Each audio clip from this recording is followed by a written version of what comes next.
Life is full of challenges, and it's natural to feel overwhelmed at times. Many people believe that showing emotions make them weak, but in reality, emotions are normal, part of being human. Crying, feeling sad, or being frustrated does not mean failure. It means you care. However, the key is not to let those emotions trap you. The real strength lies in recognizing how you feel, allowing yourselves to express it, and then choosing to move forward. Here's some thoughtful advice for someone who tends to cry instead of facing problems. Number one, acknowledge your emotions, but don't stay there. Acknowledge your emotions, but don't stay there is a help for a person validate their feelings without letting them control their actions. Here's why it matters. Emotions are signals, not solutions. Feeling sad, scared, or overwhelmed tells you something needs attention, but staying stuck in the feeling won't solve the problem. Prevents emotional paralysis. People who only focus on their emotions can get trapped in cycles of crying, worry, or avoidance. Recognizing emotions allows you to move forward instead of getting stuck. Builds emotion intelligence. Acknowledging feelings help you understand yourself. But learning to shift from feeling to action develops strength and resilience. Create balance. It's about giving yourself space to feel without letting emotions dictate your life decisions. In short, the purpose is to honor your feelings while still taking control of your life. Number two, break the problem into small steps. When a problem feels too big, it often leads to fear, avoidance, or tears because the mind says it is impossible to handle. The secret is to divide the overwhelming situations into smaller, manageable steps. Instead of focusing on the entire mountain, focus on taking the first steps forward. For example, if you're struggling with schoolwork, don't say, I have too much to do. I'll never finish. Instead, start with one subject, one page, or even one paragraph. It is a personal problem. Identify the smallest action you can take, whether that's making a phone call, writing down your thoughts, or asking someone for advice.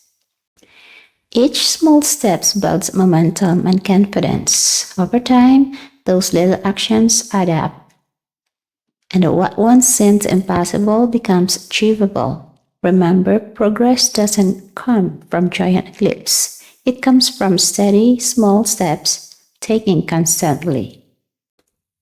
Shifts perspective. Often it's not the problem itself that defeats us, but the way we look at it. A negative perspective thinking is too hard, I can't do it, creates fear and discouragement before we even try.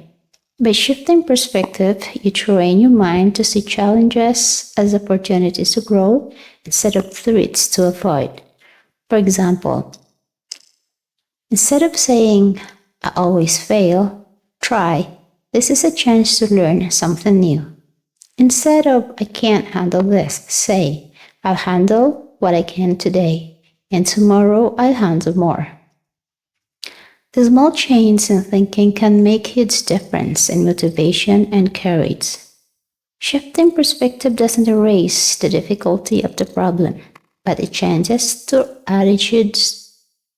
When you choose to focus on solutions rather than obstacles, the problem begins to feel less like a wall and more like a path forward. Number four, build coping tools. When life gets overwhelming, emotions can take control and make it hard to think clearly. That's where coping tools come in. They act like anchors that calm your mind and help you regain balance. Instead of letting tears of fear decide your actions, coping tools give you space to breathe, reflect, and respond wisely. Coping tools can be both simple and powerful. For example, deep breathing exercises can quickly reduce stress.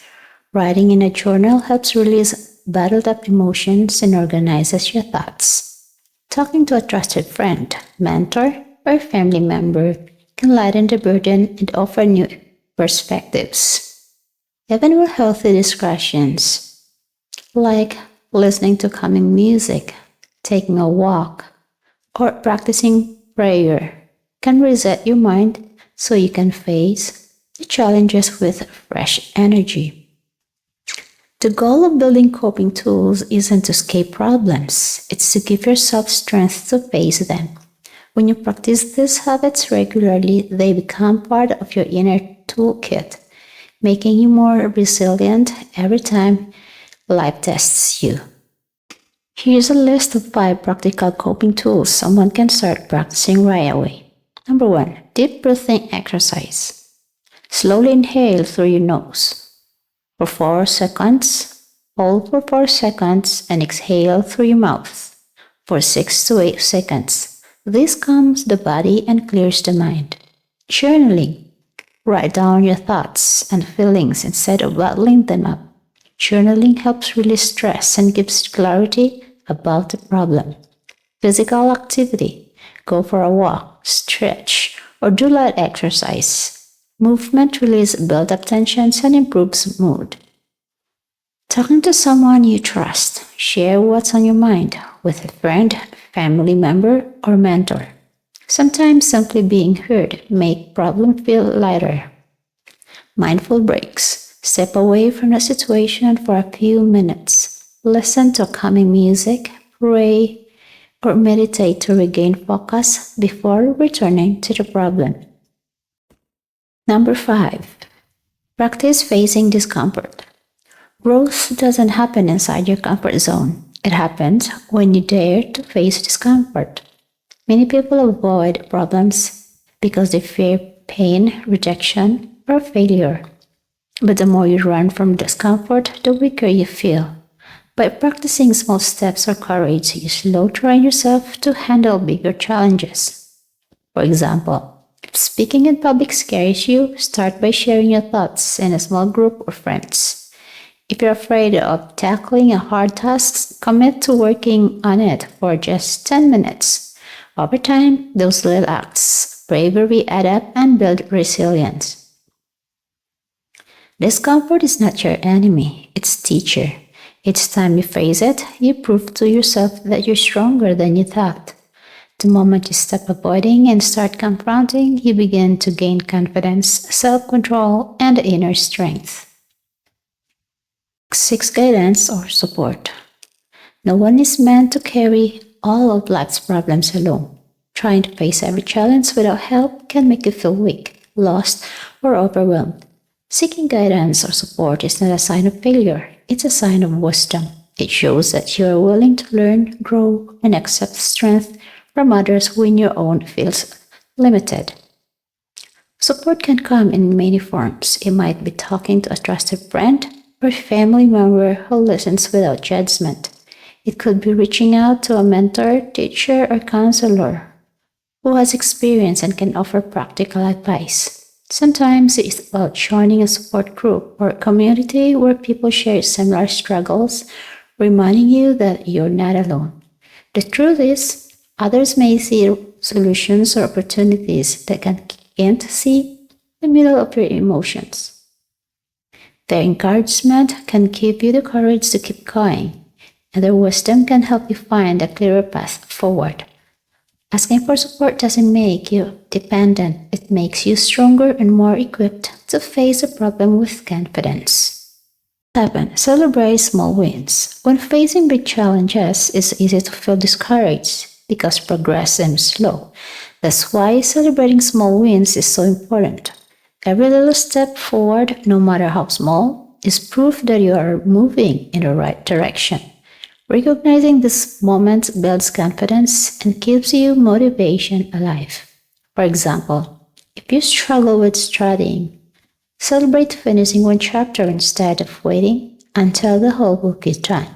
If you're trying to overcome fear, acknowledge the courage it took to speak up once. Even if your voice shook, these victories may seem small, but together they create momentum that carries you closer to your goal. Celebrating doesn't always mean throwing a party. It can be as small as telling yourself, I did it. Taking a short break or treating yourself to something you enjoy. The point is to appreciate your effort and remind yourself that progress is happening. Over time, this habit trains your mind to focus on growth rather than setbacks. By celebrating small wins, you replace self-doubt with encouragement, making it easier to keep going even when the road feels long.